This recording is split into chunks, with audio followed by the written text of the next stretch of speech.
Okay, so welcome back. Let's go ahead and continue. Whoops. That was stupid. So, vim slash etsy. Let's go ahead and edit the file which we've just copied. So, server.conf. There are a few things which we need to change in here. So the first one is DH10, I think was it? Yep. So the Diffie-Hellman parameters. Never could pronounce this right. I'm butchering the name. I know, I understand, but yeah, what can I really do about it?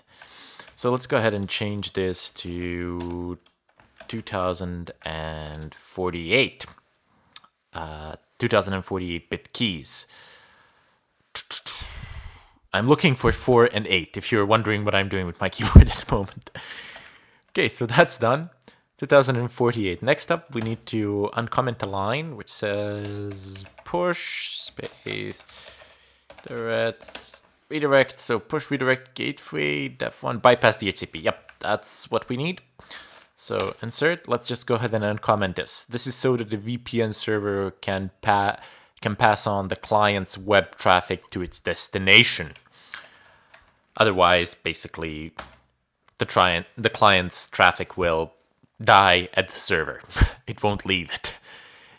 So next up, it's push space DHCP dash option, I think. Yep, there we go. So we have the two DNS servers, which we will be utilizing.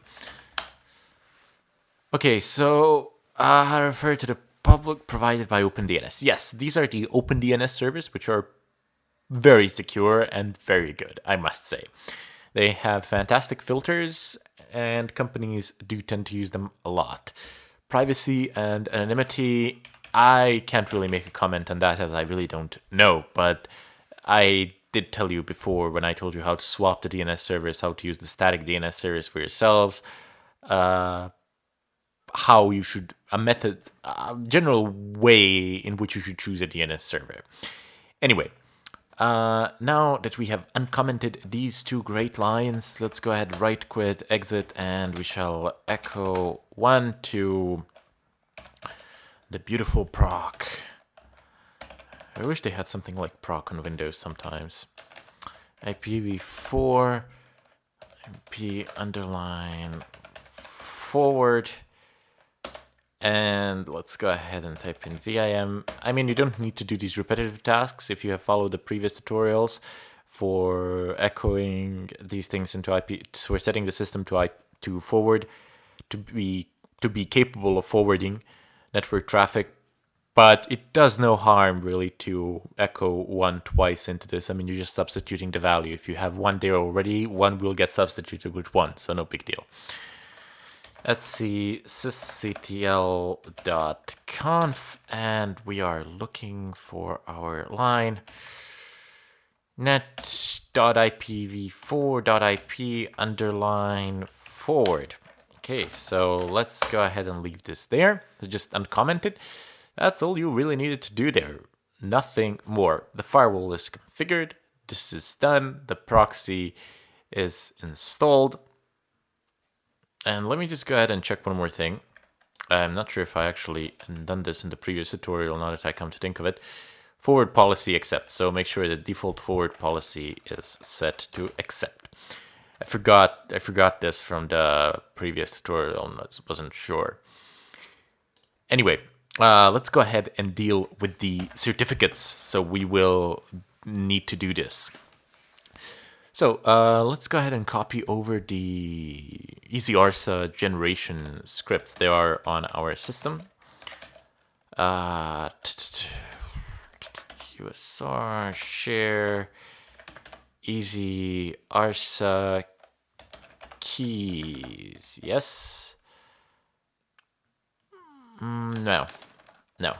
Just EasyArsa and then Etsy open VPN. That should do it. The sound that you just heard was not a confirmation that something was copied. The sound that you just heard was the system telling me, Ermin, my dear Ermin, you have a billion updates waiting for you. Why, oh why, can you not just update me? Anyway, let's go ahead and continue. So, We need to create a directory to house the key in essence. So mkdir etc open VPN easyarsa keys. So this is the creation of the directory. And now we need to type in vim etc open VPN easyarsa vars. That was nice. Okay, so let's go down. There are some things which you can change here. We're just gonna change one really, but you can change a ton load of parameters. Here, let me show you some of the obvious ones which are subject to change. Okay, so export ECR, okay, PWD, that's fine. Then SSL, that's all great, fine, and dandy. Key config, that's great. Key dir. Yep, as you can see, export keydir is actually easyRSA/keys, but easyRSA is a variable here in this case. So let's go down, export key size, that's fine, 2048. And here we go.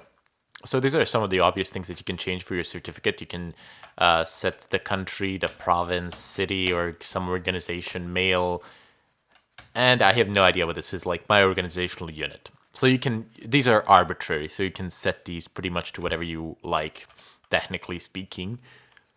This is what I would like to change here. The key name is also arbitrary. Let's name it server. Very innovative. If you put it to something other than server, as it is arbitrary and you are entitled to it, make sure that your changes here reflect the changes throughout the tutorials, because I don't know how many changes I will make in advance. So just remember the name. That's all fine and dandy. Let me just go ahead and write and quit. Next up, we will need to actually go ahead and generate the certificate, and this might take a while. So let me just show you something. app-get install htop. And htop, this is like one CPU core, and take a look at the amount of RAM that's available. Now, let me just go ahead and do something else.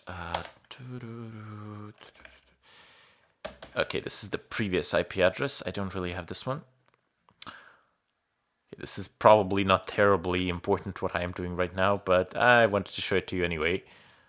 I don't know, I guess some sentimental reasons. Okay, there we go. So I'm connected again to the same server, just via a different terminal. You can have multiple SSH connections coming in from the same place, so that's fine. The CPU usage basically is practically idle at the moment, and memory, it's like 52 megabytes out of 400 out of the entire 494. But now I need to generate the certificate. So if I type in open, of course, this part here, this is not something that you need to do. This is just something that I'm doing as a demo. Open SSL, it has nothing to do with OpenVPN. So this part does, though. We need to generate the certificate. DH param-out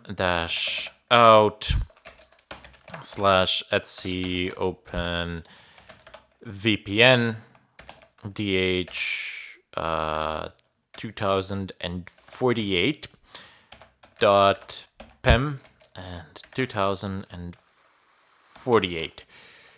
Whew. Okay, so it's working. And okay, there we go. There we go. So the CPU core is basically maxed out. The CPU core is, I believe, 1.8 gigahertz. It's Intel Xeon. It's not going to take like forever, but it certainly will take a good amount of time.